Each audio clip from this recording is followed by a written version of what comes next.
Y'all, the testimonies, like, you can preach whatever message you want, and people can come against your message, da da da da da da da da. You know what they can't come against is your testimony.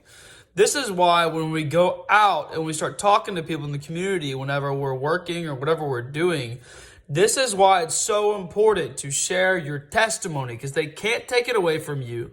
They can't tell you you're lying because it's your testimony. This is how we overcome, by the blood of the Lamb and word of your testimony. Guys, we got to be sharing our testimonies out. It is not a burden, it's a joy. And look, don't worry about what am I going to say? What am I going to do? How am I going to come? What am I going to start with? Y'all, you know what I start with all the time? I say to them, hey, listen, I'm a believer in Jesus, and this might sound really awkward, but sometimes God speaks to me and he's telling me to speak to you. So I really would like to share my testimony with you. Do you have a second? And look, I go ahead and just lay it out. Like, hey, if it's awkward, whatever.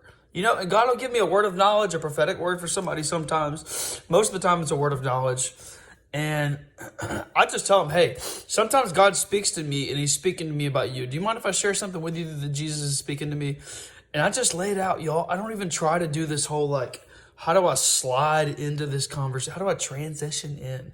I don't go for a transition. I just go right in. Just jump in the deep end. It'll be fine. They'll be all right. I promise you.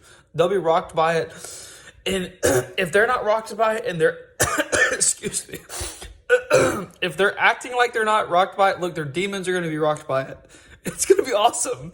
So share your testimony, guys. Like, Jesus will help you. He will give you the words to say.